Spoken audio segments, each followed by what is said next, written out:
Close your eyes, now think about your very first memory. How old were you? 4. 3. Can you remember your first birthday? What about your second? Probably not. But here's the strange part, back then, your brain wasn't empty. It was learning faster than it ever will again. You learned faces, voices, words, even how to walk. So, where did all those memories go? Did your brain erase them?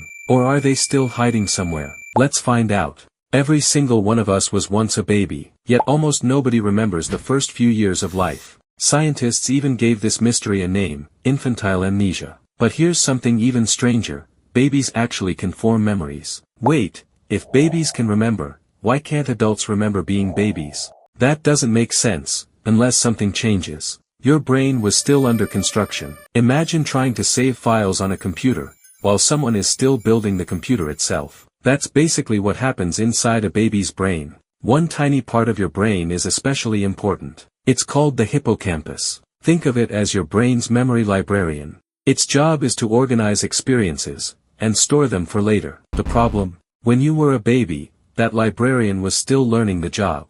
So many memories were created, but they weren't stored the same way adult memories are. But, that's still not the whole story. Here's a question. Can you describe a memory, without using words? It's surprisingly difficult. When you were a baby, you didn't have language yet. You could feel happiness, fear, love, but you couldn't tell yourself a story about those moments. And memories become much easier to keep when your brain can turn experiences into stories. That's one reason your earliest memories often begin around the time you started speaking more fluently. But then another mystery appears. Some people claim they remember being only 1 or 2 years old. Are they telling the truth?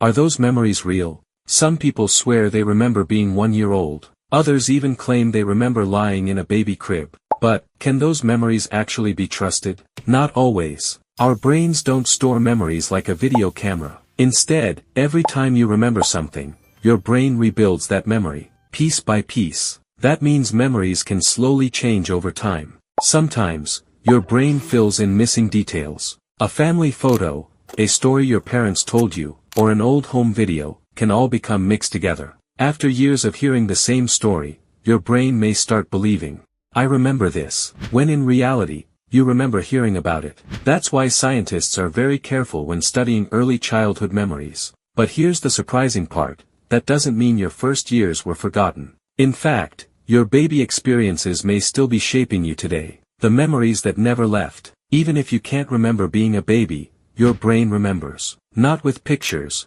but with patterns. As a baby, you learned who made you feel safe. You learned the sounds of your language. You learned how faces work, how emotions feel, how to trust, how to smile, how to understand the world around you. Those lessons became part of who you are, even if you can no longer replay the moments that created them. It's a little like learning to ride a bicycle. You may not remember the exact day you learned, but your brain never forgot how. Could we ever remember? So, are those memories gone forever? Scientists don't have a complete answer yet. Some researchers believe many early memories were never stored in a way that adults can consciously recall. Others are studying whether traces of those memories might still exist deep inside the brain. What we do know is this: the human brain is still one of the greatest mysteries in the universe. And every year, we're learning a little bit more. So the next time someone asks you, what's your very first memory? Remember this: the most important years of your life may be the ones you can never remember.